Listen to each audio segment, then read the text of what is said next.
3장 13절에서 19절 말씀입니다. 마가복음 3장 13절에서 19절입니다.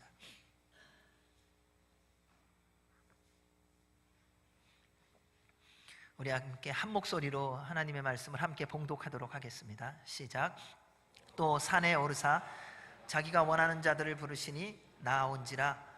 이에 12를 세우셨으니 이는 자기와 함께 있게 하시고 또 보내사 전도도 하며 귀신을 내쫓는 권능도 가지게 하려 하심이로라.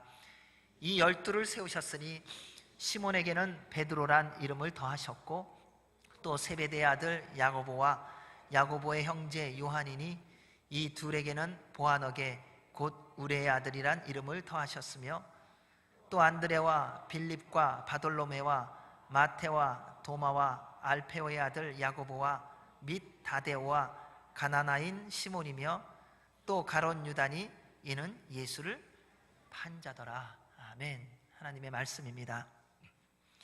마가복음 1장 1절에 보면 이렇게 기록되어 있습니다. 하나님의 아들 예수 그리스도의 복음의 시작이라. 예수님은 하나님의 아들이시며 복음이십니다. 우리가 믿는 분은 예수 그리스도입니다. 우리가 교회를 얼마나 오랫동안 나왔고 얼마나 많은 사역을 했고 내가 예수님 믿는 사람을 얼마나 많이 아느냐, 그것이 중요한 것이 아니라요, 내가 예수님을 믿고 있느냐 하는 것이 중요합니다. 사랑하는 여러분, 우리는 인생 살아가면서 너무 잘 따지는 게 뭐냐면 줄이더라고요. 어떤 줄 섰냐는 거예요. 왜냐하면 요즘에도 뭐 나라를 보든 회사를 보든 어디를 보든요, 줄서기에 따라 가는 길이 정해지지 않습니까? 어저께까지만 해도 죽을 것 같은 사람이 어느 날 새로운 사람이 세워지고 나니까 줄 한 번 잘 서서 활짝 인생이 펴지는 것처럼 보여지는 게 세상의 모습입니다.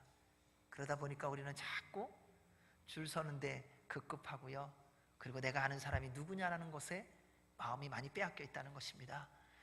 그런데 주님의 말씀은 우리에게 기록된 말씀으로 정확히 말합니다. 복음의 시작은 예수 그리스도다. 그분이 복음이시다. 그분이 하나님의 아들이시다. 그분이 하나님이시다.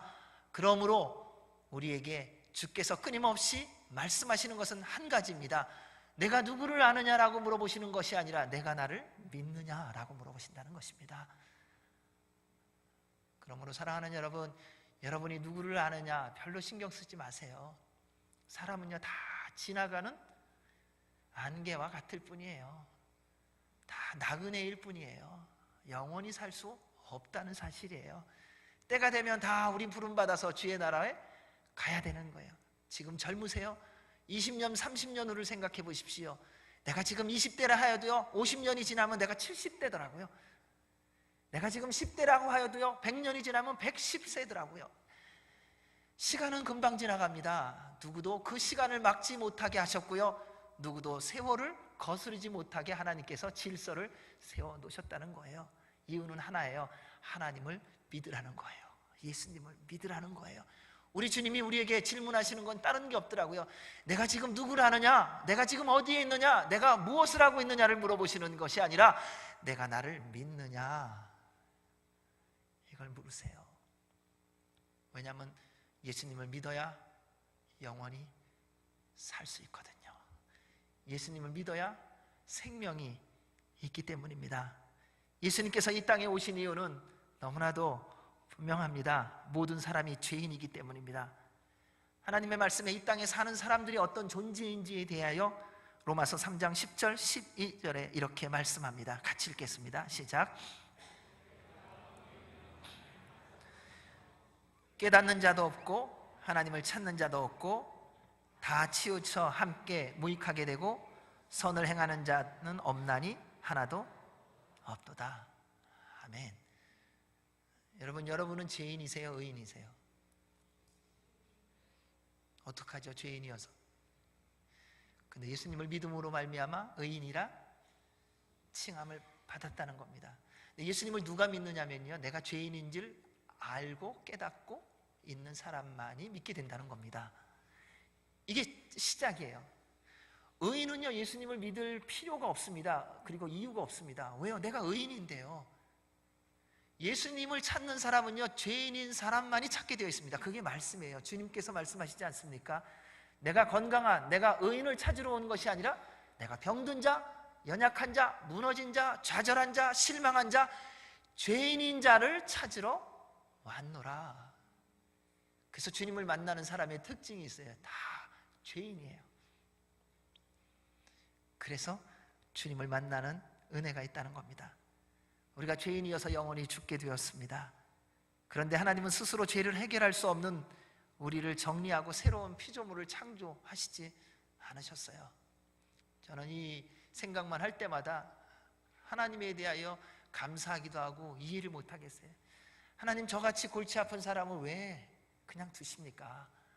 좀 더 나은 사람, 좀 더 괜찮은 사람, 좀 더 주님의 말씀에 잘 따라갈 수 있는 사람이 있을 텐데, 더 나은 사람이 있을 텐데 왜 이렇게 늘 골치 아프게, 주님의 말씀이 있으면 그게 하나님 말씀 맞냐고, 주님이 가라 그러면 내가 왜 가야 되냐고, 하라 그러면 그걸 왜 꼭 나만 해야 되냐고 꼬치꼬치 따지고 깨닫는 이 어리석고 미련하고 고집스러운 자를 왜 아직도 품고 계시고, 왜 아직도 동행하고 계시고, 왜 아직도 사용하고 계시는지.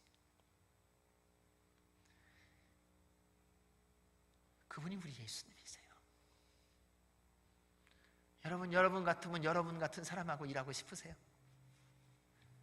제일 일하기 싫은 사람이 누군지 아세요? 나 같은 사람 아니에요. 나처럼 모난 사람이 어디 있습니까? 나처럼 고집스러운 사람이 어디 있고요? 나처럼 내 생각에 빠져갖고 내가 최고라고 스스로 남들한테는 어떨 때는 안 보여줄지 몰라요. 교만해갖고요, 세상에 보이는 것 없다고 내 식대로 살아가는 사람이 어디 있습니까? 그래서요, 제일 안 뽑는 사람이 누군지 아세요? 일하는 사람 중에서 나 비슷한 사람이에요. 골치 아프거든요. 근데 하나님은 우리를 또 사랑하시고, 또 품어주시고, 또 용서해 주시고, 또 구원해 주신다는 겁니다.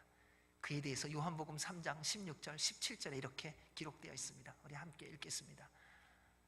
하나님이 세상을 이처럼 사랑하사 독생자를 주셨으니 이는 저를 믿는 자마다 멸망하지 않고 영생을 얻게 하려 하심이라. 하나님이 그 아들을 세상에 보내신 것은 세상을 심판하려 하심이 아니요 그로 말미암아 세상이 구원을 받게 하려 하심이라. 아멘. 근데 이 놀라운 구원의 사역을 우리 예수님 또 혼자 하시지 않고, 아무튼 우리 예수님은 이해할 수 없는 분이세요. 이 위대한 사역을 여러분과 저에게 또 맡겨주셨다는 거예요. 혼자 하시면 얼마나 간단하세요. 뭐요? 모든 것을 다 분별하는 능력을 갖고 계시지 않습니까? 얘는 되겠다, 얘는 안 되겠다 알잖아요.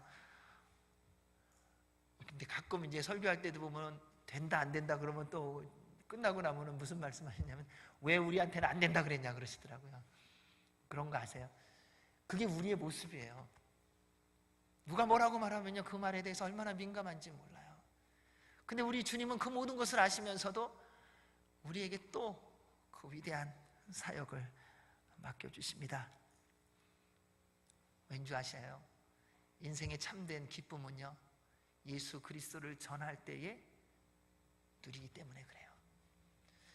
여러분, 돈 많이 벌어서 기쁜 거요? 예, 잠깐은 기쁠 수 있어요. 그저 건강하게 사는 거, 예, 잠깐 기쁠 수 있어요. 사람들이 많이 나를 좋아해서요, 네, 잠시는 기쁠 수 있어요. 다 지나가는 거예요. 여러분, 세상에서 권력을 가진 사람을 보십시오. 영원할 것 같죠? 어느 날 한날에 죽더라고요. 이 세상의 최고의 갑부를 보십시오. 그걸 가지고 영원히 살 수 있을 것 같죠? 불로초를 찾기 위해서 그렇게 열심히 노력해도 결국은 죽어요.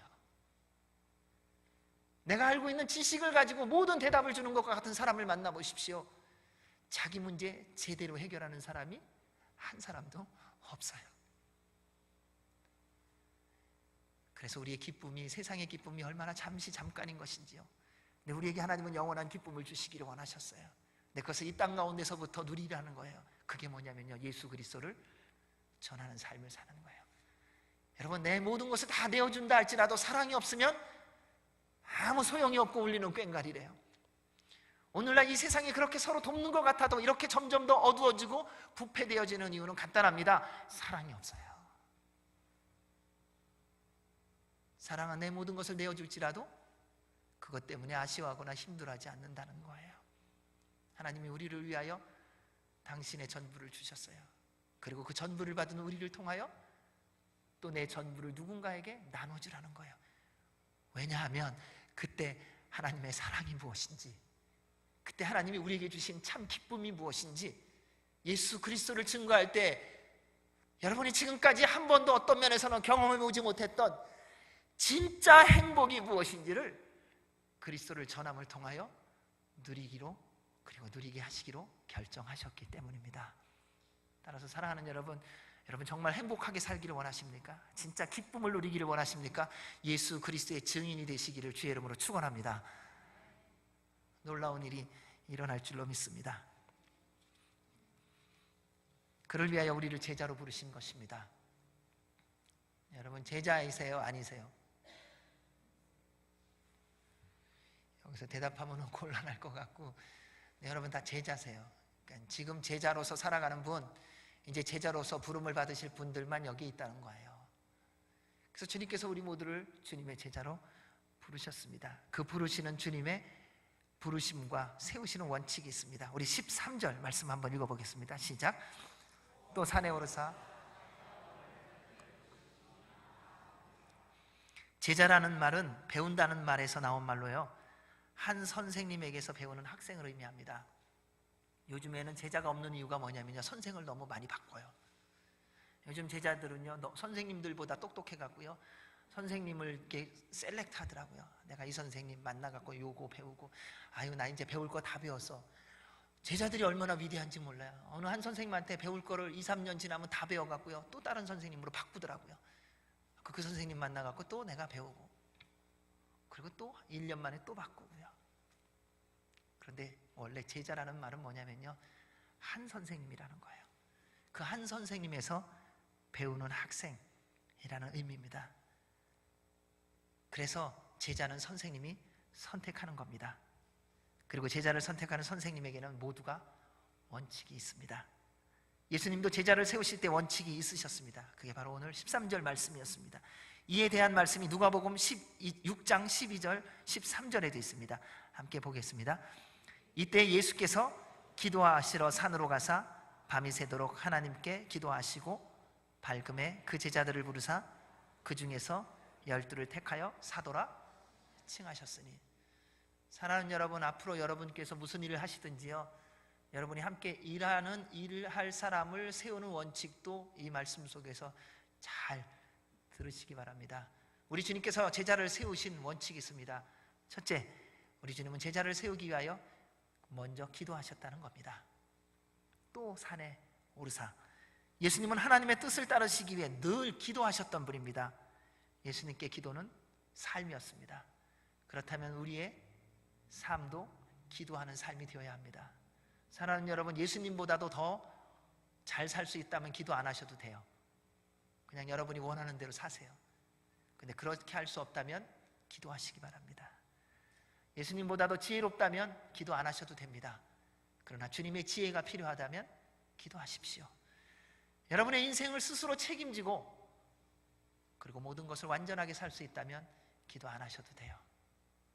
하지만 그렇게 할 수 없다면 쉬지 말고 기도하셔야 됩니다. 우리가 넘어지고 무너지는 이유는 기도하지 않기 때문입니다. 우리 주님은 모든 것을 이미 알고 계셨던 분입니다. 하나님의 뜻을 다 알고 계셨습니다. 그럼에도 불구하고 언제나 기도하셨습니다. 하나님 아버지보다 앞선 적이 한 번도 없으십니다. 기적을 행하실 때 기도하셨습니다. 행하시기 전에, 행하실 때에, 행하시고 난 후에. 하나님의 뜻을 지속적으로 따라가는 비밀은 우리 주님께서 보여주신 대로 한 가지입니다. 쉬지 않고 기도하는 것입니다. 사랑하는 여러분, 주님의 뜻을 정말 알기를 원하십니까? 기도하시기 바랍니다. 주께서 여러분을 향한 계획이 무엇인지를 듣기를 원하십니까? 기도하십시오. 가야 할 길이 어딘지를 알기를 원하십니까? 주님 앞에 나와 무릎을 꿇으십시오. 여러분의 실력과 능력과 경륜으로 내일을 아는 것이 아니라 내일을 이미 계획 세워놓으신 살아계신 하나님께 물어보셔야만 알 수 있다는 것입니다. 사람은요, 틈만 나면 드러나는 것을 좋아하더라고요. 그래서 한순간도 방심하면 안 됩니다. 그래서 예수님께서 말씀하셨어요. 시험에 들지 않게 깨어서 기도하라. 여러분, 공부하는 학생이세요. 공부할 때 기도해야 됩니다. 내 머리 믿고 공부하다가 나중에 결정적으로 실수해요. 여러분, 직장에서 일하십니까? 그래서 전문가세요? 아니요, 더 기도하시기 바랍니다. 많은 사람들이 일할 때 다치는 거 보면요, 서투른 사람은 잘 안 다쳐요. 왜요? 조심조심하기 때문에. 나 이거 알아. 나 이거 어저께도 했고 내가 이걸 한 지가 20년이야 30년이야 하다가 어느 날 다치는 거예요. 우리가 주님 앞에서 기도하며 살아가는 삶이 그래야 되는 게 그겁니다. 목사에게 가장 위험한 게 뭐냐면요, 말씀 알고 있다는 거예요. 나는 말씀을 알고 있어. 근데 그때 하나님의 말씀이 가장 심각하게 왜곡되더라는 거예요. 그러한 모습을 우리가 지금까지 많이 보았지 않습니까? 따라서 사랑하는 여러분, 여러분의 삶의 현장이 어디이든 여러분이 지금 자신 있는 게 있으세요? 여러분이 지금 누가 뭐라 그래도 그거는 다른 사람과 비교할 때 독보적으로 잘하는 게 있으십니까? 그를 위해서 더 깨어서 기도하시기 바랍니다. 그러지 않으면 그 모든 것이 한순간에 무너지고 사라질 수 있다는 것입니다. 그때 하나님께서 영광을 받으실 줄로 믿습니다. 그래서 뭘 하든지 기도하시기 바랍니다. 둘째, 제자는 우리 주님께서 원하는 사람을 부르셨습니다. 자기가 원하는 자들을 부르시니 예수님은 제자들을 뽑을 때에 제비 뽑기 하지 않으셨어요. 직접 뽑으셨어요. 주님의 전적인 주권입니다. 여러분 가운데 혹시 기업하시는 분들 계시죠? 아니고 기업하셨던 분들 계시죠? 여러 사람이 어플라이를 하면 어떡하세요? 그 여러 사람 데려온 거 다 서류 받아갖고서 거기서 제비 뽑기 하세요? 야, 너네들 기도해라. 누가 뽑힐지 모르니까. 그리고 제비를 뽑으세요. 아니요, 주인의 전적인 권한이에요. 주인의 마음에 드는 자를 뽑게 되어 있는 거예요. 이것이 선생님의 고유한 권한이라는 것입니다. 따라서 우리가 이 땅을 살아가면서요, 여러분, 제자로 그리고 지도자로 세움을 받은 사람들에 대하여 우리가 함부로 판단하지 말아야 합니다. 왜냐하면 잘못하면 하나님의 자리에서 우리가 잘못 판단할 수 있기 때문에 그렇습니다. 만약에 어떤 사람은 뽑지 않았는데 스스로 뽑혔다고 생각하는 사람도 있어요. 그 사람은 그냥 두세요. 나중에 하나님이 정리해 주세요. 하나님이 행하시는 것에 우리가 개입하지 말자는 거예요. 사울왕이라는 사람이 있었습니다. 다윗은 사울왕이 하나님으로부터 뽑힘을 받은 자인 줄 믿고 그를 손대는 것을 하지 않았습니다. 결정적인 기회가 있었음에도 불구하고, 그리고 주변의 모든 사람들이 왕이여, 하나님께서 당신에게 가장 절호의 기회를 주었습니다. 그러니까 한 번만 나에게 허락해 주십시오. 그러면 골치 아픈 일 다 사라집니다. 근데 그때도 다윗이 말합니다. 하나님이 세운 자를 내가 손대지 않겠다. 그러면서 그 다음 말이 중요해요.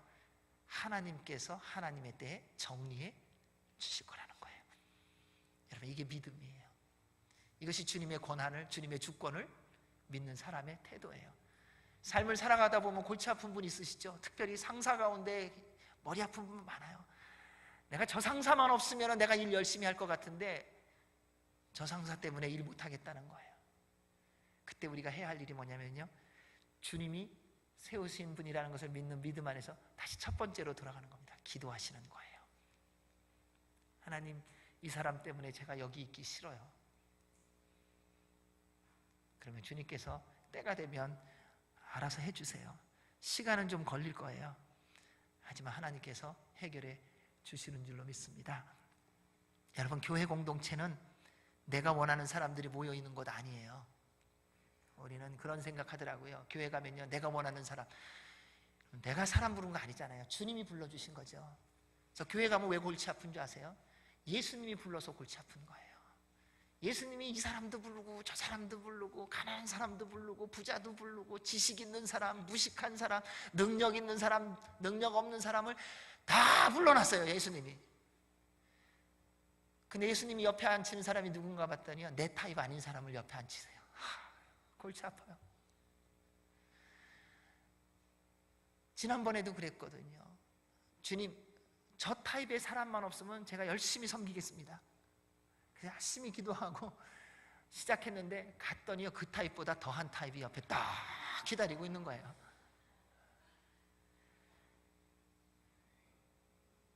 내가 사람을 골랐다면 그런 사람 오겠습니까? 아니요. 하나님이 원하는 사람을 불러놓아서 교회가 복잡해요. 왜? 주님이 그렇게 행하시더라고요. 때로는 원수가 함께하고요, 세상의 기준으로는 도저히 같이 갈 수 없는 사람이 같이 가고 있다는 것입니다. 이유는 간단합니다. 나에게 원수 같은 그 사람도 주님의 부르심에 순종하여 이 자리에 왔기 때문에 그래요.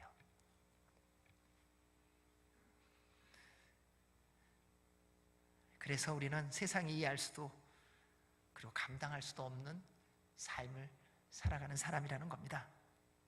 예수님은 삶의 현장을 다니시면서 제자들을 부르셨습니다. 그리고 그들은 즉시로 예수님의 부르심에 순종했던 사람들이지요. 그들은 자신이 뭘 하고 있었든지, 어떤 지위, 어떤 능력, 어떤 위치에 있었는지 상관없이 그냥 주님이 가셔서 나를 따르라 하면은 네 하고 그냥 따랐어요. 그물을 씻다가 나를 따르라 했더니 그물 씻는 거 다 그만두고 예수님을 따랐어요. 배도 두고 가족도 두고. 이것이 제자의 부름을 받는 우리의 모습이어야 한다는 겁니다. 따라서 사랑하는 여러분, 주님이 부르실 때 바로 순종하시기 바랍니다. 비교하지 마세요. 여러분의 경험 때문에 비교하지 마시기 바랍니다. 예수님을 오래 믿은 분들을 말해서 뭐라고 표현하냐면요, 묵은 닭이래요. 묵은 닭 드셔보셨어요? 얼마나 질긴지 몰라요. 맛은 없는데 질겨요. 근데 못 먹지는 않아요. 먹을 수는 있어요. 질기기는 왜 이렇게 질겨요? 근데 맛도 없고. 배고프면 할 수 없이 먹지만 그렇지 않으면 별로 신경 안 쓴다고요. 우리가 주님의 말씀에 순종할 때가 가장 언제가 신속하게 순종했느냐? 언제셨던 것 같으세요? 처음에는요, 무슨 말씀을 해도 눈에 보이는 게 없었어요. 예수님밖에 안 보이니까요. 그러니까 주님 말씀하시면 예, 주님이 가라 그러면 네, 멈춰라, 네, 해라, 예, 하지 마라, 예, 나눠라, 예, 내가 기다려라, 네, 용서해라, 예, 사랑해라, 예, 품어라, 예, 더불어 가라, 예, 아니요라는 대답이 하나도 없었어요. 그래서 옆에 사람들이 보면서 얘기하는 거예요. 당신 그 교회 가더니 정신이 이상해졌네. 어쩌면 모든 말에 다 이해하냐는 거예요. 내 삶은 어디 갔냐는 거예요. 너의 생각은 어디 갔냐는 거예요. 너의 꿈은 어디 갔냐고 얘기해요. 근데 예수님을 만나 처음에 주의 말씀대로 순종할 때 우리의 모든 꿈은 예수 그리스도 한 분밖에 없었어요. 우리의 모든 생명은 주님이었어요. 주님이 말씀하시는 모든 것이 우리의 전부였어요. 그때는 주님이 말씀하시면 내 삶에 가능이냐 불가능이냐 그것도 상관없었어요. 주님이 말씀하셨기 때문에 네, 주님 하겠습니다. 주께서 말씀하셨다면 그대로 이루어지는 줄로 믿습니다. 이것이 우리의 주님을 만났던 모습 아니었습니까? 그런데 30년, 40년 지나고 나니까 여러분 요즘 어떠세요? 요즘도 주님이 말씀하시면 이해라 그러세요? 요즘은 말하면요, 많은 분들이 여러분은 모두 다 이해하시겠죠? 그러더라고요. 그게 주님이 말씀하셨다는 증거가 어디 있냐는 거예요. 주께서 말씀하신 거 확실하면 내가 하겠다는 거예요. 그러면서 끝까지 안 해요. 사랑하는 여러분, 여러분의 지금까지의 신앙의 경험이 주의 말씀을 지체케 하는 잘못된 도구로 왜곡되지 않기를 주의 이름으로 축원합니다. 더 주의 말씀대로 순종하십시오. 순종은요, 믿음이 있을 때만 합니다. 순종은요, 주님을 믿을 때만 합니다. 순종은 내 안에 예수 그리스도를 믿는 믿음이 있는지 없는지를 확인하는 통로예요.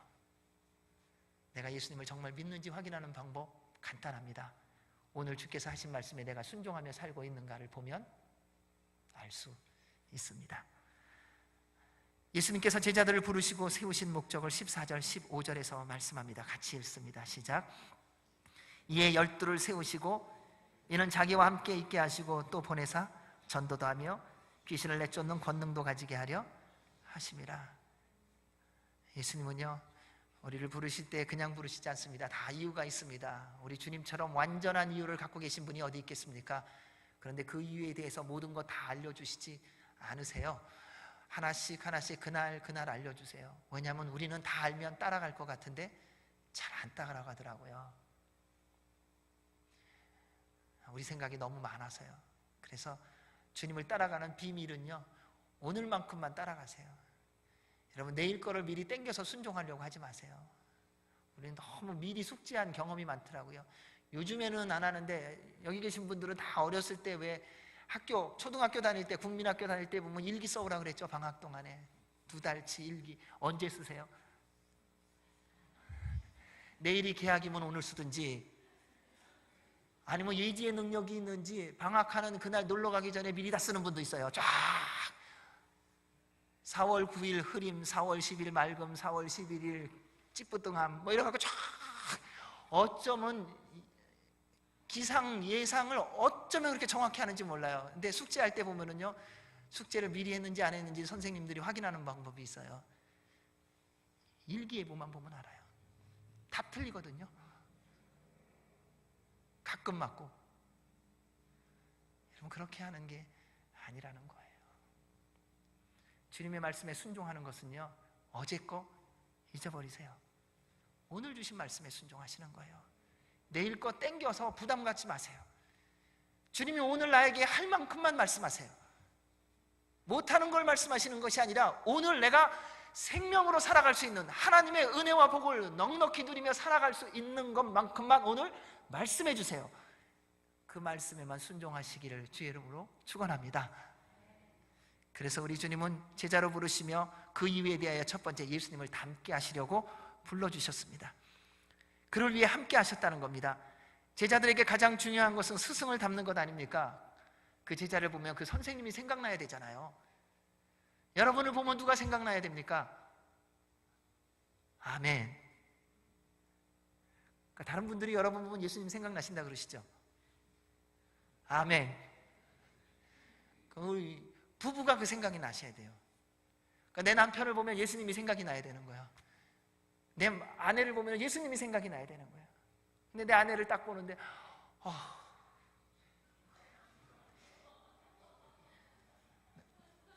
남편을 바라보면 이 화상과 내가 언제까지 살아야 되나,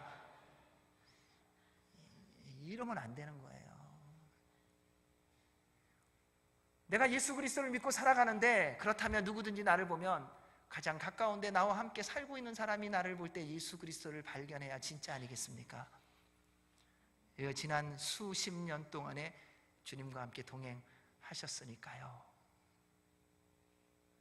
오늘날 이 시대가 어두워지는 것을 탓하지 마시기 바랍니다. 세상이 더러워지는 것을 탓하지 마십시오. 세상이 더러워지고 더 부패되어지는 것은 당연한 것입니다. 그래서 하나님께서 여러분을 이 땅 가운데서 세상의 빛이다, 세상의 소금이다 라고 칭하시고 그렇게 세워주시고 보내주신 것입니다. 그래서 여러분이 계신 모든 곳에 주님의 영광이 있어야 될 줄로 믿습니다. 제자들은 3년 동안 예수님과 함께 지내며 예수님의 모든 것을 보았습니다. 예수님은 하나님의 뜻을 어떻게 이루어 가시는가? 예수님은 기적을 행하실 때 어떻게 행하시는가? 기적이 끝나고 나면 어떤 행동을 취하셨는가? 예수님은 공격받을 때 어떻게 행하셨나? 예수님은 원수 같은 사람을 만날 때 어떤 태도를 취하셨는가? 가장 높임을 받고 기득권을 주장할 수 있는 그 순간, 모든 것들을 마음대로 하실 수 있는 그 순간 예수님은 어떻게 하셨는가? 이 모든 태도를 제자들은 3년 동안 주님과 함께 하면서 보았다는 것입니다. 왜 그걸 보여주셨냐면요, 너희도 이와 같이 살라, 이렇게 하시려고 보여주셨다는 거예요. 사랑하는 여러분, 주님과 함께 동행하시며 사셨죠? 그렇다면 본대로 살아가시기 바랍니다.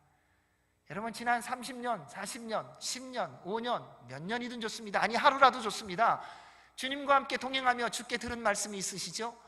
그렇다면 그 들은 대로 살아가셔야 제자입니다. 내가 생각하는 대로 살아가는 거 아닙니다. 그때 주께서 주님 되심을 알게 할 것입니다. 이를 위해서 숨쉬는 순간마다 성령님 충만하시기를 주의 이름으로 축원합니다. 둘째는 예수님을 전하는 자로 세우기 위하여 제자로 세워주셨습니다. 그래서 보내셔서 전도하게 하셨습니다. 따라서 그리스도의 제자의 삶은 보내심을 받은 곳에서 예수 그리스도를 전하는 삶을 살아야 합니다. 어디에 보냄을 받았냐, 지금 뭘 하느냐, 그거 그렇게 중요한 거 아니더라고요. 우리는 자꾸 딴 사람이 나를 어떻게 보느냐가 너무 중요해요. 근데 거기서 좀 자유해지세요. 그럼 지금 일이 없어갖고 만약 쉬고 계신다, 괜찮아요. 그게 지금 하나님의 영광을 드러내는 피어리어드의 그 기간이에요. 주님이 나를, 나 같은 사람을 나를 몰라보고 이런 데를 보냈다. 아니요, 지금 거기에서 하나님의 뜻을 이루어가는 현장이라는 거예요. 그 믿음 속에서 한번 열심히 일해보십시오. 그러면 그곳이 주님이 보내신 곳이요, 주님의 뜻이 이루어지는 곳임을 깨달아 알게 해주실 겁니다. 그게 기쁨입니다. 사랑하는 여러분, 그를 통해 여러분의 삶의 모든 현장에서 주의 영광이 드러나기를 원합니다. 우리 디모데후서 4장 2절에서 이렇게 말씀하셨습니다. 같이 읽습니다. 시작.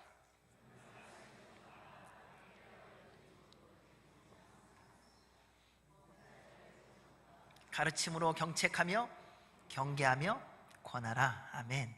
셋째는 영적 능력을 주시기 위해서 부르셨고 세워주셨습니다. 그리고 귀신을 제어하는 능력을 주셨습니다. 예수님은 사명을 주시면서 알아서 해보라고 하지 않습니다.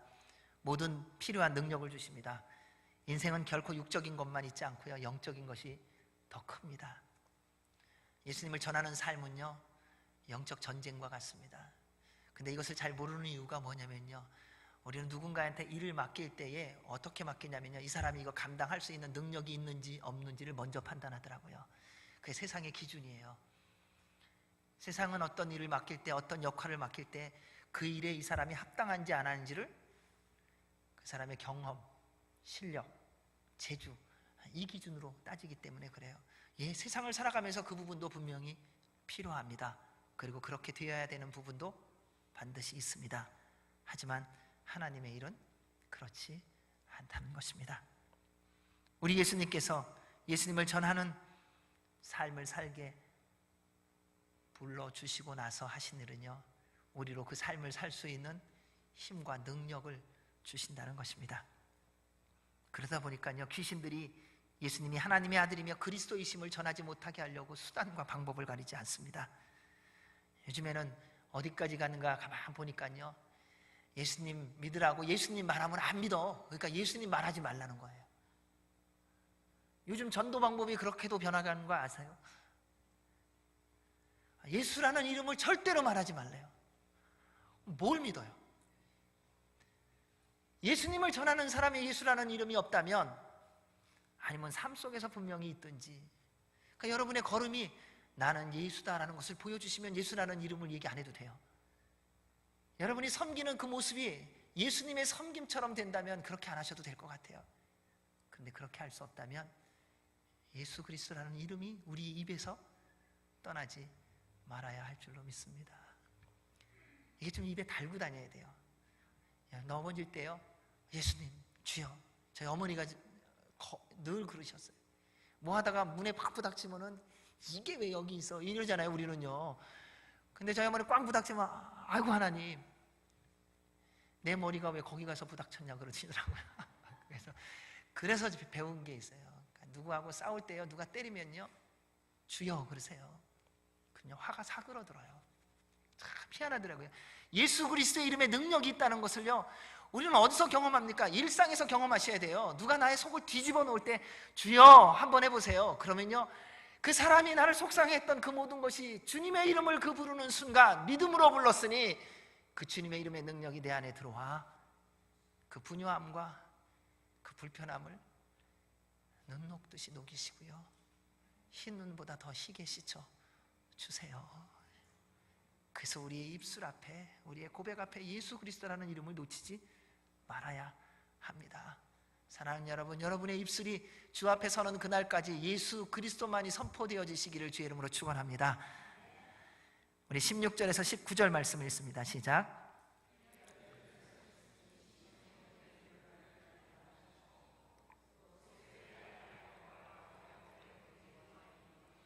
이 둘에게는 보아너게 곧 우리의 아들이란 이름을 더하셨으며, 또 안드레와 빌립과 바돌로메와 마테와 도마와 알페오의 아들 야고보와 및 다데오와 가나나인 시몬이며 또 가룟 유다니 이는 예수를 판 자더라.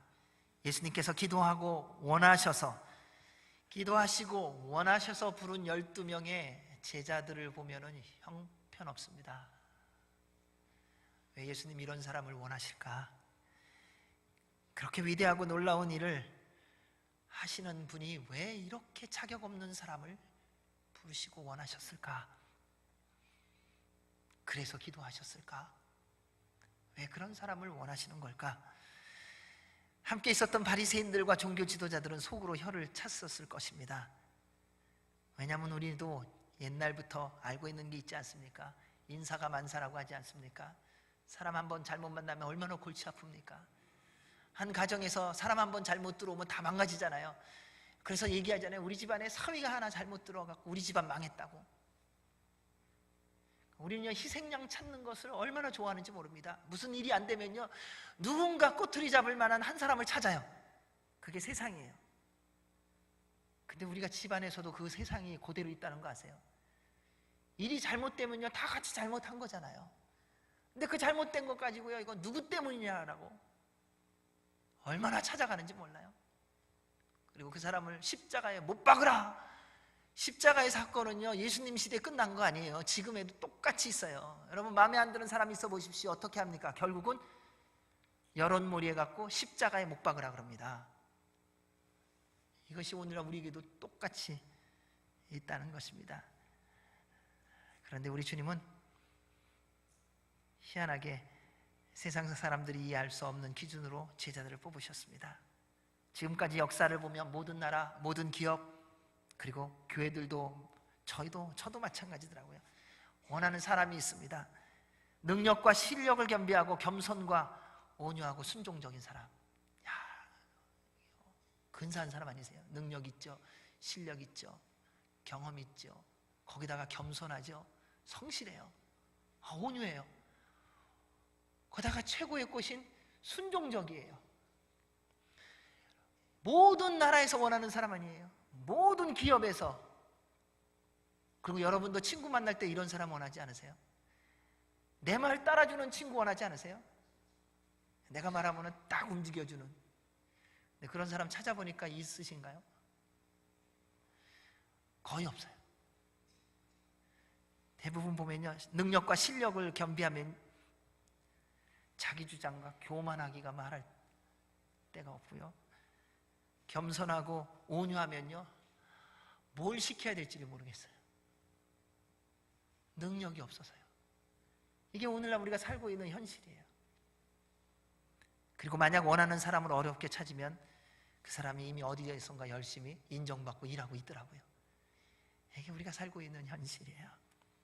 그런데 예수님은 모든 사람에게 인정받고 인기를 누리는 실력과 능력 있는 사람을 선택하지 않으셨어요.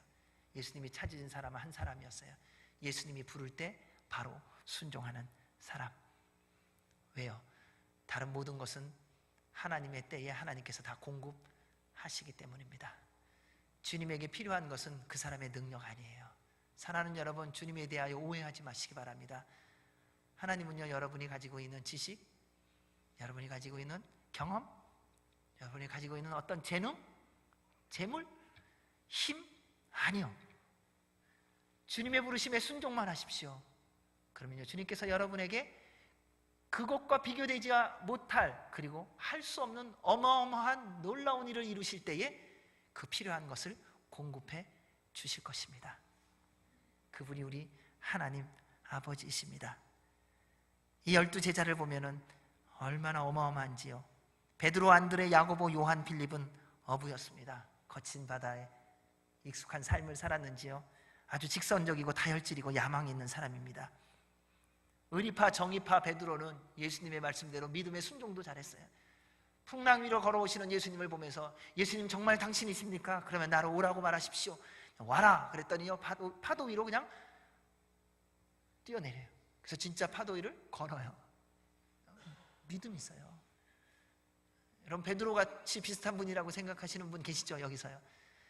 그럼 풍랑 칠 때 주님이 오라 그럴 때 뛰어보셨어요? 못 뛰어요. 우리는 이거 잘 안 되더라고요. 왜? 주님의 음성보다는 파도가 더 커 보이니까요.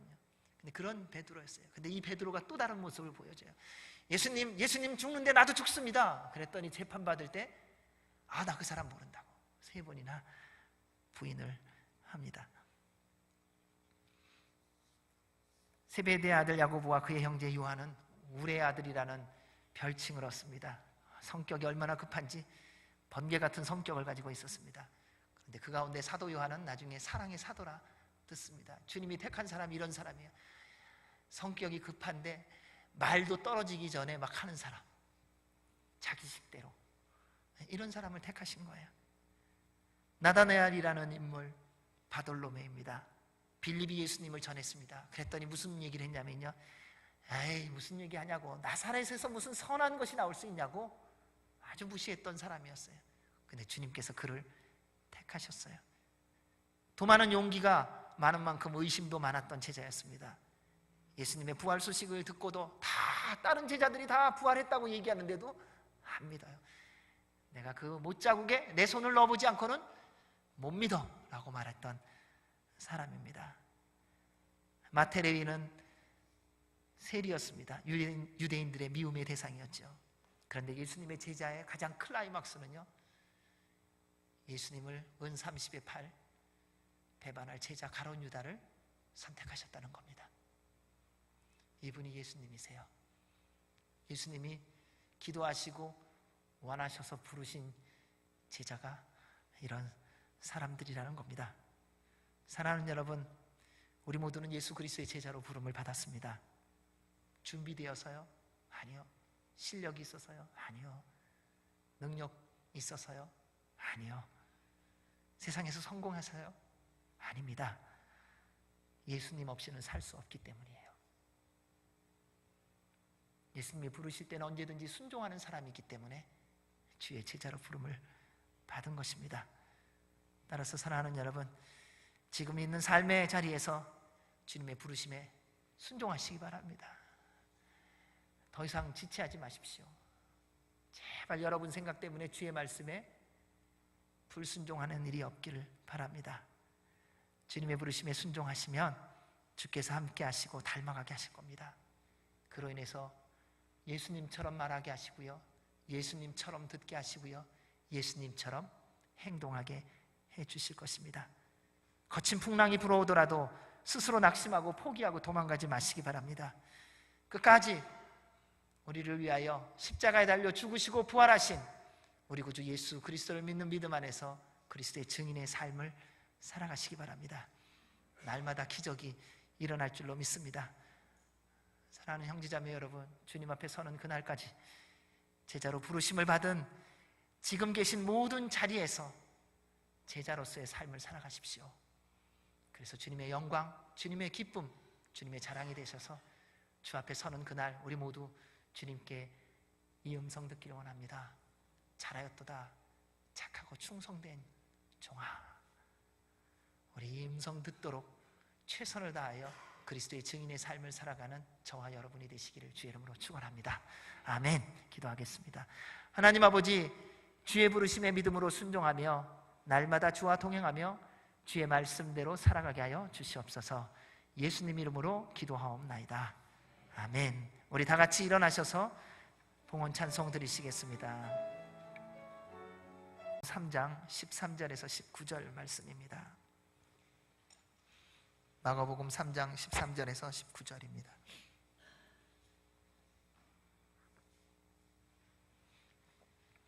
우리 함께 한 목소리로 하나님의 말씀을 함께 봉독하도록 하겠습니다. 시작. 또 산에 오르사 자기가 원하는 자들을 부르시니 나아온지라.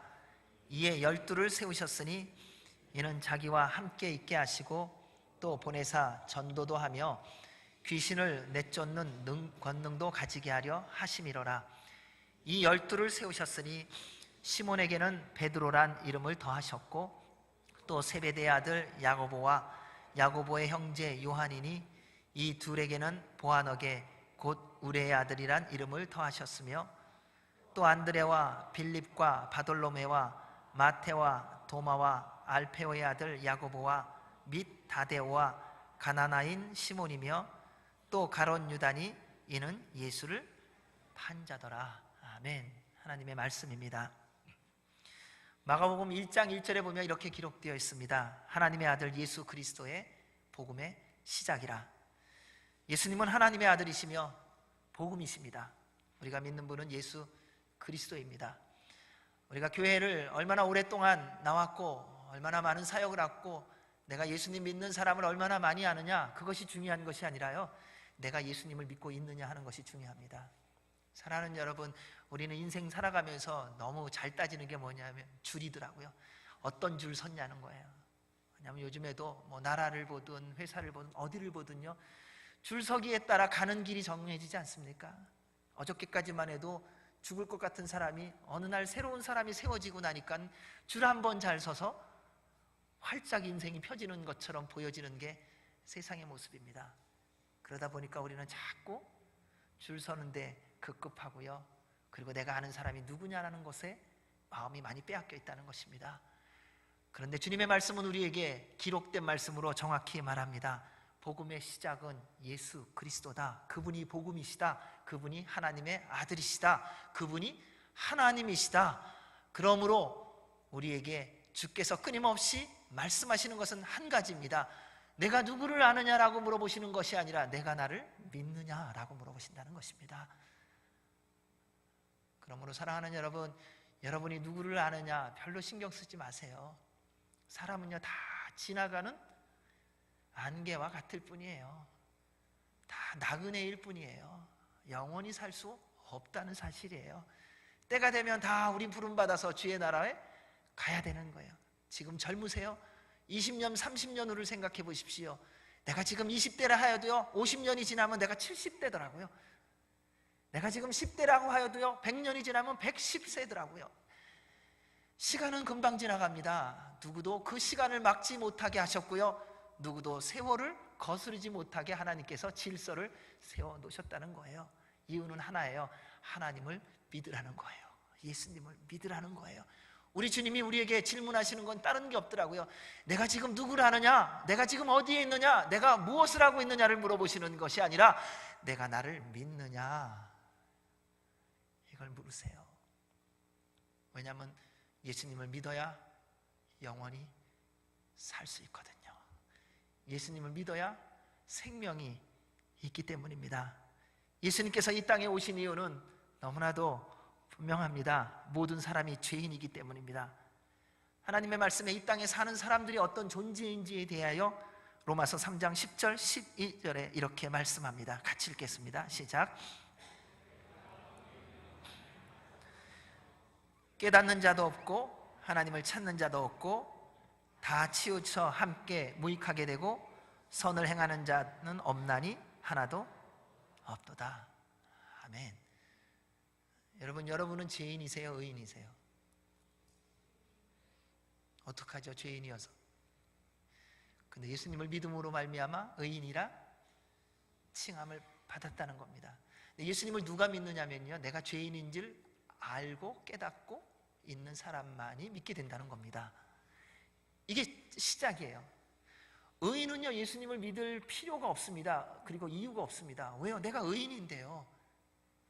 예수님을 찾는 사람은요 죄인인 사람만이 찾게 되어 있습니다. 그게 말씀이에요. 주님께서 말씀하시지 않습니까? 내가 건강한, 내가 의인을 찾으러 온 것이 아니라 내가 병든 자, 연약한 자, 무너진 자, 좌절한 자, 실망한 자, 죄인인 자를 찾으러 왔노라. 그래서 주님을 만나는 사람의 특징이 있어요. 다 죄인이에요. 그래서 주님을 만나는 은혜가 있다는 겁니다. 우리가 죄인이어서 영원히 죽게 되었습니다. 그런데 하나님은 스스로 죄를 해결할 수 없는 우리를 정리하고 새로운 피조물을 창조하시지 않으셨어요. 저는 이 생각만 할 때마다 하나님에 대하여 감사하기도 하고 이해를 못하겠어요. 하나님, 저같이 골치 아픈 사람을 왜 그냥 두십니까? 좀 더 나은 사람, 좀 더 괜찮은 사람, 좀 더 주님의 말씀에 잘 따라갈 수 있는 사람이 있을 텐데, 더 나은 사람이 있을 텐데 왜 이렇게 늘 골치 아프게 주님의 말씀이 있으면 그게 하나님 말씀 맞냐고, 주님이 가라 그러면 내가 왜 가야 되냐고, 하라 그러면 그걸 왜 꼭 나만 해야 되냐고 꼬치꼬치 따지고 깨닫는 이 어리석고 미련하고 고집스러운 자를 왜 아직도 품고 계시고, 왜 아직도 동행하고 계시고, 왜 아직도 사용하고 계시는지. 그분이 우리 예수님이세요. 여러분 같으면 여러분 같은 사람하고 일하고 싶으세요? 제일 일하기 싫은 사람이 누군지 아세요? 나 같은 사람 아니에요. 나처럼 못난 사람이 어디 있습니까? 나처럼 고집스러운 사람이 어디 있고요? 나처럼 내 생각에 빠져갖고 내가 최고라고 스스로 남들한테는 어떨 때는 안 보여줄지 몰라요. 교만해갖고요, 세상에 보이는 것 없다고 내 식대로 살아가는 사람이 어디 있습니까? 그래서요, 제일 안 뽑는 사람이 누군지 아세요? 일하는 사람 중에서 나 비슷한 사람이에요. 골치 아프거든요. 근데 하나님은 우리를 또 사랑하시고, 또 품어주시고, 또 용서해 주시고, 또 구원해 주신다는 겁니다. 그에 대해서 요한복음 3장 16절 17절에 이렇게 기록되어 있습니다. 우리 함께 읽겠습니다. 하나님이 세상을 이처럼 사랑하사 독생자를 주셨으니 이는 저를 믿는 자마다 멸망하지 않고 영생을 얻게 하려 하심이라. 하나님이 그 아들을 세상에 보내신 것은 세상을 심판하려 하심이 아니요 그로 말미암아 세상이 구원을 받게 하려 하심이라. 아멘. 근데 이 놀라운 구원의 사역을 우리 예수님 또 혼자 하시지 않고, 아무튼 우리 예수님은 이해할 수 없는 분이세요. 이 위대한 사역을 여러분과 저에게 또 맡겨주셨다는 거예요. 혼자 하시면 얼마나 간단하세요. 모든 것을 다 분별하는 능력을 갖고 계시지 않습니까? 얘는 되겠다, 얘는 안 되겠다 알잖아요. 근데 가끔 이제 설교할 때도 보면 된다 안 된다 그러면 또 끝나고 나면은 무슨 말씀하시냐면 왜 우리한테는 안 된다 그랬냐 그러시더라고요. 그런 거 아세요? 그게 우리의 모습이에요. 누가 뭐라고 말하면요, 그 말에 대해서 얼마나 민감한지 몰라요.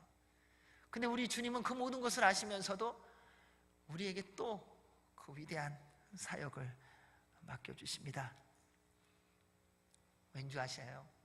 인생의 참된 기쁨은요, 예수 그리스도를 전할 때에 누리기 때문에 그래요. 여러분, 돈 많이 벌어서 기쁜 거요? 예, 잠깐은 기쁠 수 있어요.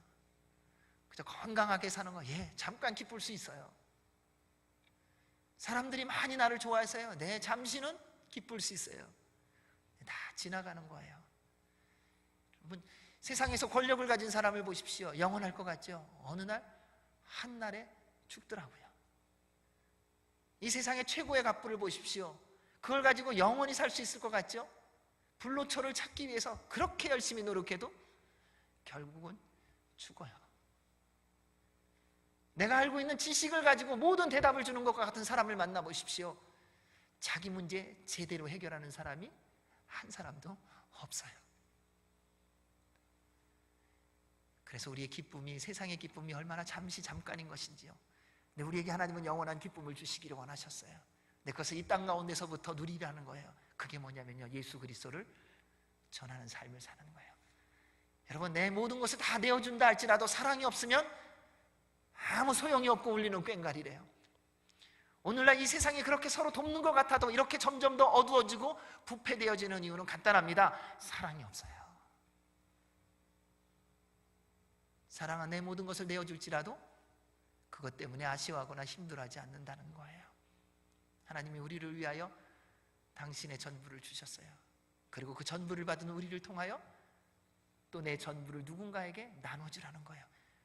왜냐하면 그때 하나님의 사랑이 무엇인지, 그때 하나님이 우리에게 주신 참 기쁨이 무엇인지, 예수 그리스도를 증거할 때 여러분이 지금까지 한 번도 어떤 면에서는 경험해보지 못했던 진짜 행복이 무엇인지를 그리스도를 전함을 통하여 누리기로, 그리고 누리게 하시기로 결정하셨기 때문입니다.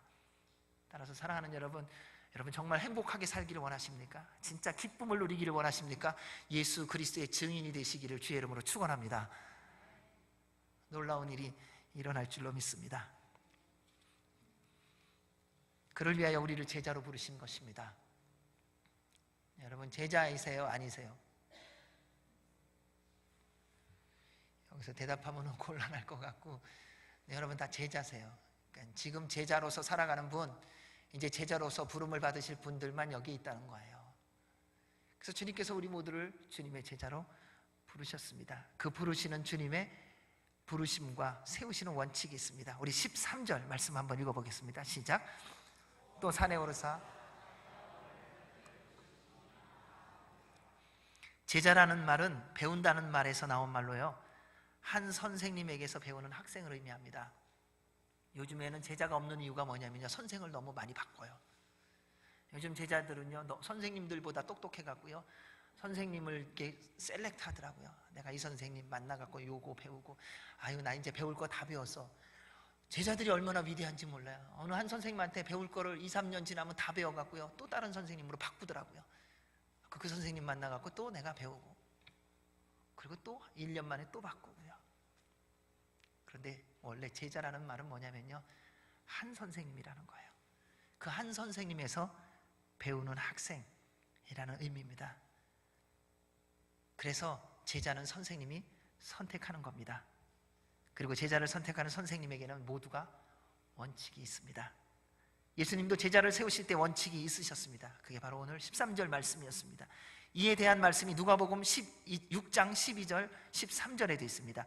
함께 보겠습니다. 이때 예수께서 기도하시러 산으로 가사 밤이 새도록 하나님께 기도하시고 밝음에 그 제자들을 부르사 그 중에서 12를 택하여 사도라 칭하셨으니. 사랑하는 여러분, 앞으로 여러분께서 무슨 일을 하시든지요, 여러분이 함께 일을 할 사람을 세우는 원칙도 이 말씀 속에서 잘 들으시기 바랍니다. 우리 주님께서 제자를 세우신 원칙이 있습니다. 첫째, 우리 주님은 제자를 세우기 위하여 먼저 기도하셨다는 겁니다. 또 산에 오르사. 예수님은 하나님의 뜻을 따르시기 위해 늘 기도하셨던 분입니다. 예수님께 기도는 삶이었습니다. 그렇다면 우리의 삶도 기도하는 삶이 되어야 합니다. 사랑하는 여러분, 예수님보다도 더 잘 살 수 있다면 기도 안 하셔도 돼요. 그냥 여러분이 원하는 대로 사세요. 근데 그렇게 할 수 없다면 기도하시기 바랍니다. 예수님보다도 지혜롭다면 기도 안 하셔도 됩니다. 그러나 주님의 지혜가 필요하다면 기도하십시오. 여러분의 인생을 스스로 책임지고 그리고 모든 것을 완전하게 살 수 있다면 기도 안 하셔도 돼요. 하지만 그렇게 할 수 없다면 쉬지 말고 기도하셔야 됩니다. 우리가 넘어지고 무너지는 이유는 기도하지 않기 때문입니다. 우리 주님은 모든 것을 이미 알고 계셨던 분입니다. 하나님의 뜻을 다 알고 계셨습니다. 그럼에도 불구하고 언제나 기도하셨습니다. 하나님 아버지보다 앞선 적이 한 번도 없으십니다. 기적을 행하실 때 기도하셨습니다. 행하시기 전에, 행하실 때에, 행하시고 난 후에. 하나님의 뜻을 지속적으로 따라가는 비밀은 우리 주님께서 보여주신 대로 한 가지입니다. 쉬지 않고 기도하는 것입니다. 사랑하는 여러분, 주님의 뜻을 정말 알기를 원하십니까? 기도하시기 바랍니다. 주께서 여러분을 향한 계획이 무엇인지를 듣기를 원하십니까? 기도하십시오. 가야 할 길이 어딘지를 알기를 원하십니까? 주님 앞에 나와 무릎을 꿇으십시오. 여러분의 실력과 능력과 경륜으로 내일을 아는 것이 아니라 내일을 이미 계획 세워놓으신 살아계신 하나님께 물어보셔야만 알 수 있다는 것입니다. 사람은요, 틈만 나면 드러나는 것을 좋아하더라고요. 그래서 한순간도 방심하면 안 됩니다. 그래서 예수님께서 말씀하셨어요. 시험에 들지 않게 깨어서 기도하라. 여러분, 공부하는 학생이세요. 공부할 때 기도해야 됩니다. 내 머리 믿고 공부하다가 나중에 결정적으로 실수해요. 여러분, 직장에서 일하십니까? 그래서 전문가세요? 아니요, 더 기도하시기 바랍니다. 많은 사람들이 일할 때 다치는 거 보면요, 서투른 사람은 잘 안 다쳐요. 왜요? 조심조심하기 때문에. 나 이거 알아. 나 이거 어저께도 했고 내가 이걸 한 지가 20년이야 30년이야 하다가 어느 날 다치는 거예요.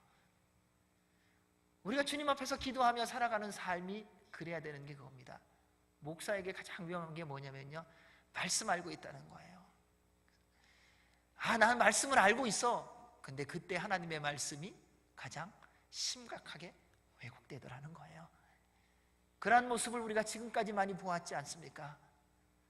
따라서 사랑하는 여러분, 여러분의 삶의 현장이 어디이든 여러분이 지금 자신 있는 게 있으세요? 여러분이 지금 누가 뭐라 그래도 그거는 다른 사람과 비교할 때 독보적으로 잘하는 게 있으십니까? 그를 위해서 더 깨어서 기도하시기 바랍니다. 그러지 않으면 그 모든 것이 한순간에 무너지고 사라질 수 있다는 것입니다.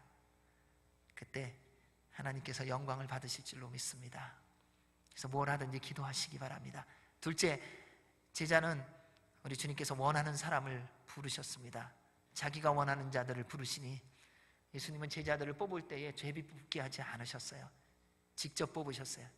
주님의 전적인 주권입니다. 여러분 가운데 혹시 기업하시는 분들 계시죠? 아니고 기업하셨던 분들 계시죠? 여러 사람이 어플라이를 하면 어떡하세요? 그 여러 사람 데려온 거 다 서류 받아갖고서 거기서 제비 뽑기 하세요? 야, 너네들 기도해라. 누가 뽑힐지 모르니까. 그리고 제비를 뽑으세요. 아니요, 주인의 전적인 권한이에요. 주인의 마음에 드는 자를 뽑게 되어 있는 거예요. 이것이 선생님의 고유한 권한이라는 것입니다. 따라서 우리가 이 땅을 살아가면서요, 여러분 제자로 그리고 지도자로 세움을 받은 사람들에 대하여 우리가 함부로 판단하지 말아야 합니다. 왜냐하면 잘못하면 하나님의 자리에서 우리가 잘못 판단할 수 있기 때문에 그렇습니다. 만약에 어떤 사람은 뽑지 않았는데 스스로 뽑혔다고 생각하는 사람도 있어요. 그 사람은 그냥 두세요. 나중에 하나님이 정리해 주세요. 하나님이 행하시는 것에 우리가 개입하지 말자는 거예요. 사울왕이라는 사람이 있었습니다. 다윗은 사울왕이 하나님으로부터 뽑힘을 받은 자인 줄 믿고 그를 손대는 것을 하지 않았습니다. 결정적인 기회가 있었음에도 불구하고, 그리고 주변의 모든 사람들이 왕이여, 하나님께서 당신에게 가장 절호의 기회를 주었습니다. 그러니까 한 번만 나에게 허락해 주십시오. 그러면 골치 아픈 일 다 사라집니다. 근데 그때도 다윗이 말합니다. 하나님이 세운 자를 내가 손대지 않겠다. 그러면서 그 다음 말이 중요해요. 하나님께서 하나님의 때에 정리해 주실 거라는 거예요. 여러분, 이게 믿음이에요. 이것이 주님의 권한을, 주님의 주권을 믿는 사람의 태도예요. 삶을 살아가다 보면 골치 아픈 분 있으시죠? 특별히 상사 가운데 머리 아픈 분 많아요. 내가 저 상사만 없으면 내가 일 열심히 할 것 같은데 저 상사 때문에 일 못하겠다는 거예요. 그때 우리가 해야 할 일이 뭐냐면요, 주님이 세우신 분이라는 것을 믿는 믿음 안에서 다시 첫 번째로 돌아가는 겁니다. 기도하시는 거예요. 하나님, 이 사람 때문에 제가 여기 있기 싫어요. 그러면 주님께서 때가 되면 알아서 해주세요. 시간은 좀 걸릴 거예요. 하지만 하나님께서 해결해 주시는 줄로 믿습니다.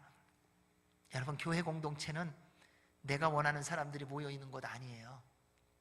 우리는 그런 생각하더라고요. 교회 가면요, 내가 원하는 사람, 내가 사람 부른 거 아니잖아요. 주님이 불러주신 거죠. 그래서 교회 가면 왜 골치 아픈 줄 아세요? 예수님이 불러서 골치 아픈 거예요. 예수님이 이 사람도 부르고 저 사람도 부르고 가난한 사람도 부르고 부자도 부르고 지식 있는 사람, 무식한 사람, 능력 있는 사람, 능력 없는 사람을 다 불러놨어요, 예수님이. 근데 예수님이 옆에 앉히는 사람이 누군가 봤더니 내 타입 아닌 사람을 옆에 앉히세요. 골치 아파요. 지난번에도 그랬거든요. 주님, 저 타입의 사람만 없으면 제가 열심히 섬기겠습니다. 그래서 열심히 기도하고 시작했는데 갔더니요, 그 타입보다 더한 타입이 옆에 딱 기다리고 있는 거예요.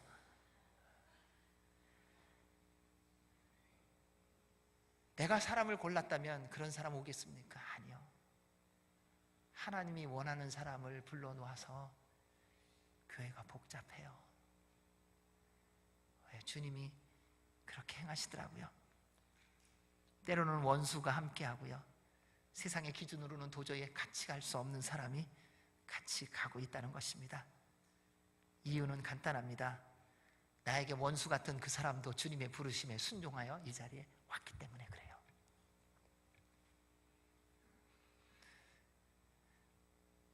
그래서 우리는 세상이 이해할 수도 그리고 감당할 수도 없는 삶을 살아가는 사람이라는 겁니다. 예수님은 삶의 현장을 다니시면서 제자들을 부르셨습니다. 그리고 그들은 즉시로 예수님의 부르심에 순종했던 사람들이지요.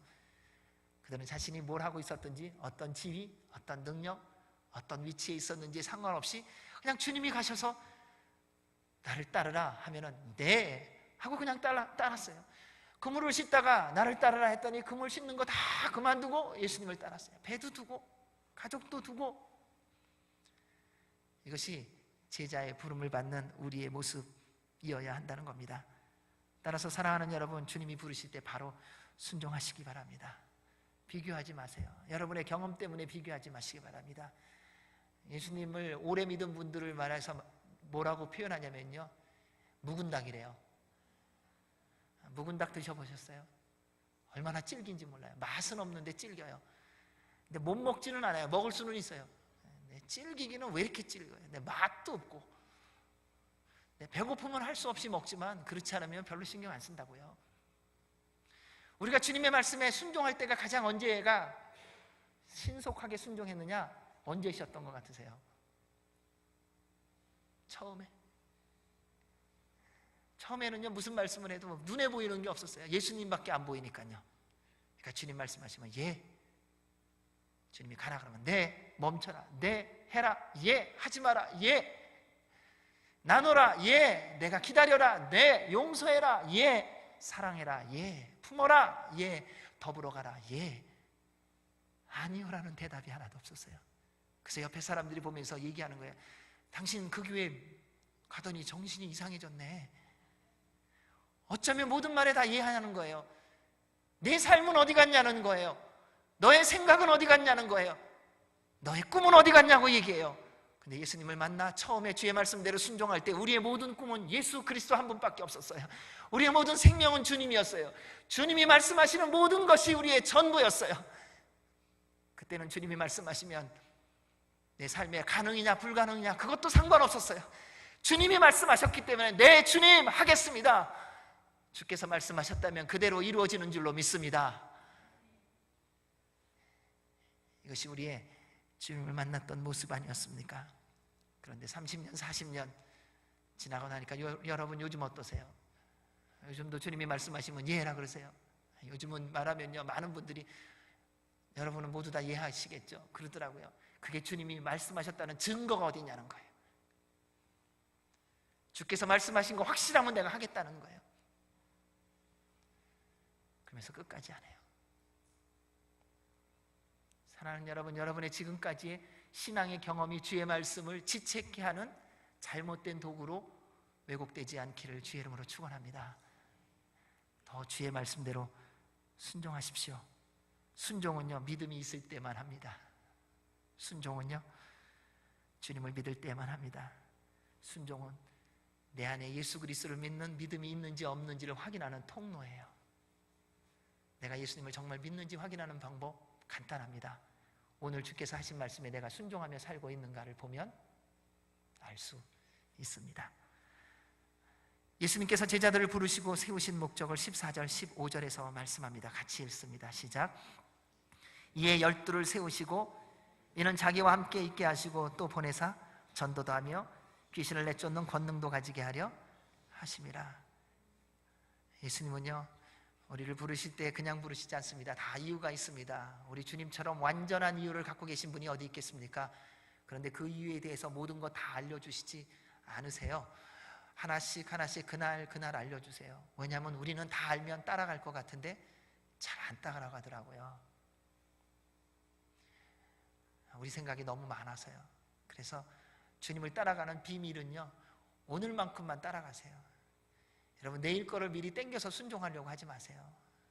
우리는 너무 미리 숙지한 경험이 많더라고요. 요즘에는 안 하는데 여기 계신 분들은 다 어렸을 때 왜 초등학교 다닐 때, 국민학교 다닐 때 보면 일기 써오라 그랬죠. 방학 동안에 2달치 일기. 언제 쓰세요? 내일이 개학이면 오늘 쓰든지, 아니면 예지의 능력이 있는지 방학하는 그날 놀러 가기 전에 미리 다 쓰는 분도 있어요. 쫙 4월 9일 흐림, 4월 10일 맑음, 4월 11일 찌뿌둥함 뭐 이래갖고 쫙, 어쩌면 기상 예상을 어쩌면 그렇게 정확히 하는지 몰라요. 근데 숙제할 때 보면은요, 숙제를 미리 했는지 안 했는지 선생님들이 확인하는 방법이 있어요. 일기예보만 보면 알아요. 다 틀리거든요. 가끔 맞고. 여러분, 그렇게 하는 게 아니라는 거예요. 주님의 말씀에 순종하는 것은요, 어제 거 잊어버리세요. 오늘 주신 말씀에 순종하시는 거예요. 내일 거 땡겨서 부담 갖지 마세요. 주님이 오늘 나에게 할 만큼만 말씀하세요. 못하는 걸 말씀하시는 것이 아니라 오늘 내가 생명으로 살아갈 수 있는 하나님의 은혜와 복을 넉넉히 누리며 살아갈 수 있는 것만큼만 오늘 말씀해 주세요. 그 말씀에만 순종하시기를 주의 이름으로 축원합니다. 그래서 우리 주님은 제자로 부르시며 그 이유에 대하여 첫 번째 예수님을 닮게 하시려고 불러주셨습니다. 그를 위해 함께 하셨다는 겁니다. 제자들에게 가장 중요한 것은 스승을 닮는 것 아닙니까? 그 제자를 보면 그 선생님이 생각나야 되잖아요. 여러분을 보면 누가 생각나야 됩니까? 아멘. 그러니까 다른 분들이 여러분 보면 예수님 생각나신다 그러시죠? 아멘. 우리 부부가 그 생각이 나셔야 돼요. 그러니까 내 남편을 보면 예수님이 생각이 나야 되는 거예요. 내 아내를 보면 예수님이 생각이 나야 되는 거예요. 근데 내 아내를 딱 보는데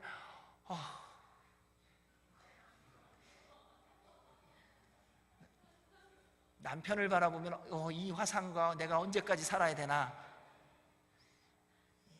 이러면 안 되는 거예요. 내가 예수 그리스도를 믿고 살아가는데, 그렇다면 누구든지 나를 보면 가장 가까운데 나와 함께 살고 있는 사람이 나를 볼 때 예수 그리스도를 발견해야 진짜 아니겠습니까?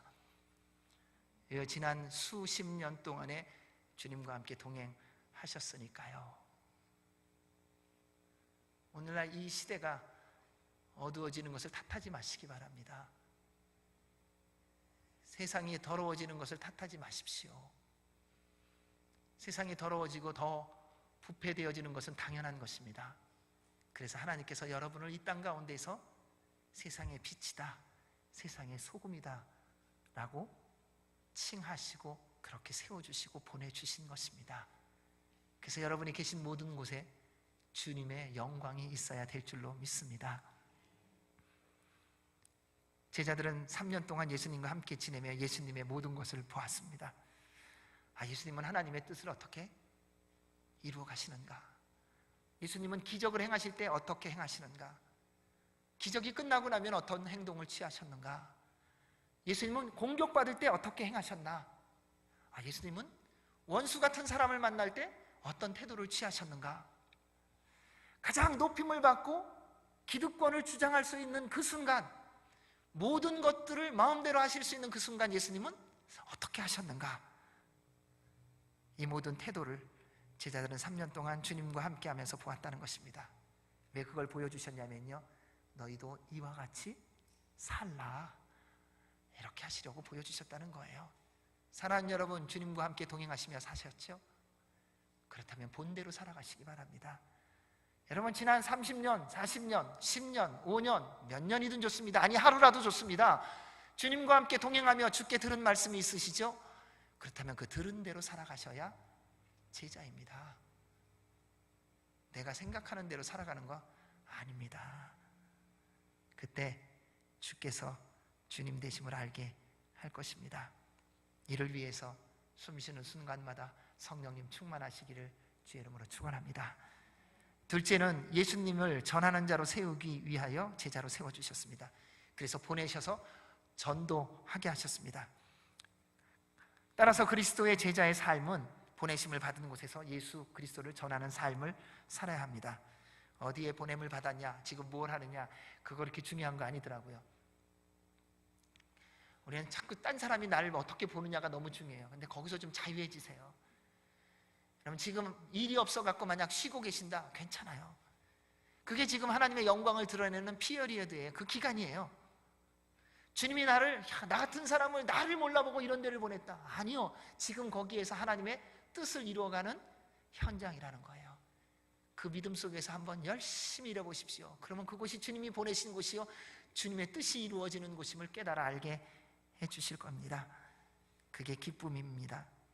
사랑하는 여러분, 그를 통해 여러분의 삶의 모든 현장에서 주의 영광이 드러나기를 원합니다. 우리 디모데후서 4장 2절에서 이렇게 말씀하셨습니다. 같이 읽습니다. 시작.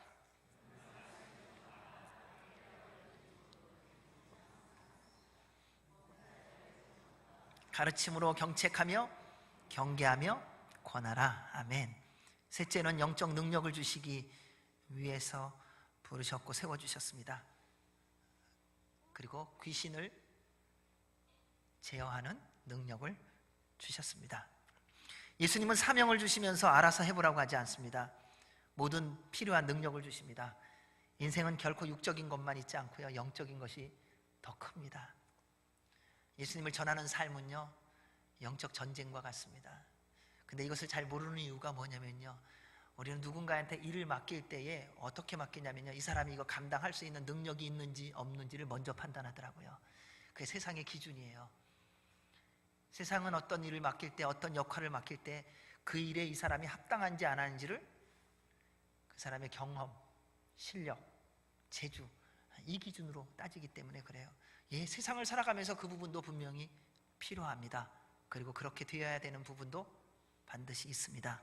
하지만 하나님의 일은 그렇지 않다는 것입니다. 우리 예수님께서 예수님을 전하는 삶을 살게 불러주시고 나서 하신 일은요, 우리로 그 삶을 살 수 있는 힘과 능력을 주신다는 것입니다. 그러다 보니까요, 귀신들이 예수님이 하나님의 아들이며 그리스도이심을 전하지 못하게 하려고 수단과 방법을 가리지 않습니다. 요즘에는 어디까지 가는가 가만 보니까요, 예수님 믿으라고 예수님 말하면 안 믿어. 그러니까 예수님 말하지 말라는 거예요. 요즘 전도 방법이 그렇게도 변화가는 거 아세요? 예수라는 이름을 절대로 말하지 말래요. 뭘 믿어요? 예수님을 전하는 사람이 예수라는 이름이 없다면, 아니면 삶 속에서 분명히 있든지, 그러니까 여러분의 걸음이 나는 예수다라는 것을 보여주시면 예수라는 이름을 얘기 안 해도 돼요. 여러분이 섬기는 그 모습이 예수님의 섬김처럼 된다면 그렇게 안 하셔도 될 것 같아요. 근데 그렇게 할 수 없다면 예수 그리스도라는 이름이 우리 입에서 떠나지 말아야 할 줄로 믿습니다. 이게 좀 입에 달고 다녀야 돼요. 넘어질 때요, 예수님, 주여. 저희 어머니가 늘 그러셨어요. 뭐 하다가 문에 팍 부닥치면은 이게 왜 여기 있어? 이러잖아요, 우리는요. 근데 저희 어머니 꽝 부닥치면 아이고 하나님, 내 머리가 왜 거기 가서 부닥쳤냐 그러시더라고요. 그래서 배운 게 있어요. 그러니까 누구하고 싸울 때요, 누가 때리면요, 주여 그러세요. 그냥 화가 사그러들어요. 참 희한하더라고요.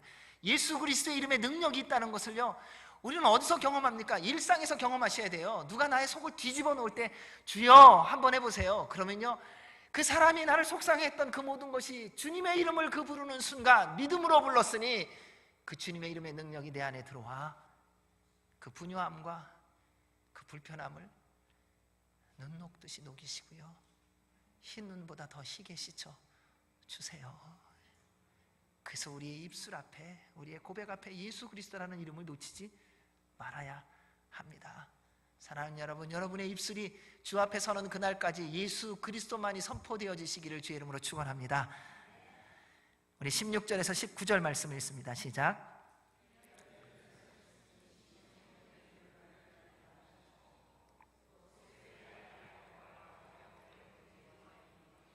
이 둘에게는 보아너게 곧 우리의 아들이란 이름을 더하셨으며, 또 안드레와 빌립과 바돌로메와 마테와 도마와 알페오의 아들 야고보와 및 다데오와 가나나인 시몬이며 또 가룟 유다니 이는 예수를 판 자더라. 예수님께서 기도하시고 원하셔서 부른 12명의 제자들을 보면은 형편없습니다. 왜 예수님 이런 사람을 원하실까? 그렇게 위대하고 놀라운 일을 하시는 분이 왜 이렇게 자격 없는 사람을 부르시고 원하셨을까? 그래서 기도하셨을까? 왜 그런 사람을 원하시는 걸까? 함께 있었던 바리새인들과 종교 지도자들은 속으로 혀를 찼었을 것입니다. 왜냐하면 우리도 옛날부터 알고 있는 게 있지 않습니까? 인사가 만사라고 하지 않습니까? 사람 한 번 잘못 만나면 얼마나 골치 아픕니까? 한 가정에서 사람 한 번 잘못 들어오면 다 망가지잖아요. 그래서 얘기하잖아요. 우리 집안에 사위가 하나 잘못 들어가고 우리 집안 망했다고. 우리는요, 희생양 찾는 것을 얼마나 좋아하는지 모릅니다. 무슨 일이 안 되면요, 누군가 꼬투리 잡을 만한 한 사람을 찾아요. 그게 세상이에요. 근데 우리가 집안에서도 그 세상이 그대로 있다는 거 아세요? 일이 잘못되면요, 다 같이 잘못한 거잖아요. 근데 그 잘못된 것 가지고요, 이거 누구 때문이냐라고 얼마나 찾아가는지 몰라요. 그리고 그 사람을 십자가에 못 박으라. 십자가의 사건은요, 예수님 시대에 끝난 거 아니에요. 지금에도 똑같이 있어요. 여러분, 마음에 안 드는 사람 있어 보십시오. 어떻게 합니까? 결국은 여론몰이해 갖고 십자가에 못 박으라 그럽니다. 이것이 오늘날 우리에게도 똑같이 있다는 것입니다. 그런데 우리 주님은 희한하게 세상 사람들이 이해할 수 없는 기준으로 제자들을 뽑으셨습니다. 지금까지 역사를 보면 모든 나라, 모든 기업, 그리고 교회들도 저도 마찬가지더라고요. 원하는 사람이 있습니다. 능력과 실력을 겸비하고 겸손과 온유하고 순종적인 사람. 야, 근사한 사람 아니세요? 능력 있죠, 실력 있죠, 경험 있죠, 거기다가 겸손하죠, 성실해요, 온유해요. 거기다가 최고의 꽃인 순종적이에요. 모든 나라에서 원하는 사람 아니에요? 모든 기업에서. 그리고 여러분도 친구 만날 때 이런 사람 원하지 않으세요? 내 말 따라주는 친구 원하지 않으세요? 내가 말하면 딱 움직여주는. 근데 그런 사람 찾아보니까 있으신가요? 거의 없어요. 대부분 보면요, 능력과 실력을 겸비하면 자기 주장과 교만하기가 말할 데가 없고요, 겸손하고 온유하면요, 뭘 시켜야 될지를 모르겠어요. 능력이 없어서요. 이게 오늘날 우리가 살고 있는 현실이에요. 그리고 만약 원하는 사람을 어렵게 찾으면 그 사람이 이미 어디에선가 열심히 인정받고 일하고 있더라고요. 이게 우리가 살고 있는 현실이에요. 그런데 예수님은 모든 사람에게 인정받고 인기를 누리는 실력과 능력 있는 사람을 선택하지 않으셨어요. 예수님이 찾으신 사람은 한 사람이었어요. 예수님이 부를 때 바로 순종하는 사람. 왜요? 다른 모든 것은 하나님의 때에 하나님께서 다 공급하시기 때문입니다. 주님에게 필요한 것은 그 사람의 능력 아니에요. 사랑하는 여러분, 주님에 대하여 오해하지 마시기 바랍니다. 하나님은요, 여러분이 가지고 있는 지식, 여러분이 가지고 있는 경험, 여러분이 가지고 있는 어떤 재능, 재물, 힘, 아니요. 주님의 부르심에 순종만 하십시오. 그러면요, 주님께서 여러분에게 그것과 비교되지 못할, 그리고 할 수 없는 어마어마한 놀라운 일을 이루실 때에 그 필요한 것을 공급해 주실 것입니다. 그분이 우리 하나님 아버지이십니다. 이 12제자를 보면은 얼마나 어마어마한지요. 베드로, 안드레, 야고보, 요한, 빌립은 어부였습니다. 거친 바다에 익숙한 삶을 살았는지요, 아주 직선적이고 다혈질이고 야망이 있는 사람입니다. 의리파, 정의파 베드로는 예수님의 말씀대로 믿음의 순종도 잘했어요. 풍랑 위로 걸어오시는 예수님을 보면서 예수님 정말 당신이십니까? 그러면 나로 오라고 말하십시오. 와라 그랬더니요, 파도 위로 그냥 뛰어내려요. 그래서 진짜 파도 위를 걸어요. 믿음이 있어요. 여러분, 베드로같이 비슷한 분이라고 생각하시는 분 계시죠? 여기서요. 그럼 풍랑 칠 때 주님이 오라 그럴 때 뛰어보셨어요? 못 뛰어요. 우리는 그거 잘 안 되더라고요. 주님의 음성보다는 파도가 더 커 보이니까요. 근데 그런 베드로였어요. 근데 이 베드로가 또 다른 모습을 보여줘요. 예수님 죽는데 나도 죽습니다. 그랬더니 재판받을 때 나 그 사람 모른다고 3번이나 부인을 합니다. 세베대의 아들 야고보와 그의 형제 요한은 우레의 아들이라는 별칭을 얻습니다. 성격이 얼마나 급한지 번개 같은 성격을 가지고 있었습니다. 그런데 그 가운데 사도 요한은 나중에 사랑의 사도라 듣습니다. 주님이 택한 사람이 이런 사람이에요. 성격이 급한데 말도 떨어지기 전에 막 하는 사람, 자기 식대로. 이런 사람을 택하신 거예요. 나다나엘이라는 인물, 바돌로메입니다. 빌립이 예수님을 전했습니다. 그랬더니 무슨 얘기를 했냐면요, 에이 무슨 얘기 하냐고, 나사렛에서 무슨 선한 것이 나올 수 있냐고 아주 무시했던 사람이었어요. 근데 주님께서 그를 택하셨어요. 도마는 용기가 많은 만큼 의심도 많았던 제자였습니다. 예수님의 부활 소식을 듣고도 다 다른 제자들이 다 부활했다고 얘기하는데도 안 믿어요. 내가 그 못자국에 내 손을 넣어보지 않고는 못 믿어 라고 말했던 사람입니다. 마태 레위는 세리였습니다. 유대인들의 미움의 대상이었죠. 그런데 예수님의 제자의 가장 클라이막스는요, 예수님을 은 30의 팔 배반할 제자 가룟 유다를 선택하셨다는 겁니다. 이분이 예수님이세요. 예수님이 기도하시고 원하셔서 부르신 제자가 이런 사람들이라는 겁니다. 사랑하는 여러분, 우리 모두는 예수 그리스도의 제자로 부름을 받았습니다. 준비되어서요? 아니요. 실력이 있어서요? 아니요. 능력 있어서요? 아니요. 세상에서 성공해서요? 아닙니다. 예수님 없이는 살 수 없기 때문이에요. 예수님이 부르실 때는 언제든지 순종하는 사람이기 때문에 주의 제자로 부름을 받은 것입니다. 따라서 사랑하는 여러분, 지금 있는 삶의 자리에서 주님의 부르심에 순종하시기 바랍니다. 더 이상 지체하지 마십시오. 제발 여러분 생각 때문에 주의 말씀에 불순종하는 일이 없기를 바랍니다. 주님의 부르심에 순종하시면 주께서 함께 하시고 닮아가게 하실 겁니다. 그로 인해서 예수님처럼 말하게 하시고요, 예수님처럼 듣게 하시고요, 예수님처럼 행동하게 해주실 것입니다. 거친 풍랑이 불어오더라도 스스로 낙심하고 포기하고 도망가지 마시기 바랍니다.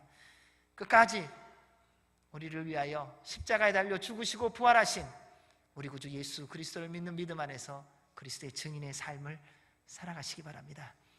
날마다 기적이 일어날 줄로 믿습니다. 사랑하는 형제자매 여러분, 주님 앞에 서는 그날까지 제자로 부르심을 받은 지금 계신 모든 자리에서 제자로서의 삶을 살아가십시오. 그래서 주님의 영광, 주님의 기쁨, 주님의 자랑이 되셔서 주 앞에 서는 그날 우리 모두 주님께 이 음성 듣기를 원합니다. 잘하였도다 착하고 충성된 종아. 우리 이 음성 듣도록 최선을 다하여 그리스도의 증인의 삶을 살아가는 저와 여러분이 되시기를 주의 이름으로 축원합니다. 아멘. 기도하겠습니다. 하나님 아버지, 주의 부르심에 믿음으로 순종하며 날마다 주와 동행하며 주의 말씀대로 살아가게 하여 주시옵소서. 예수님 이름으로 기도하옵나이다. 아멘. 우리 다 같이 일어나셔서 봉헌 찬송 드리시겠습니다.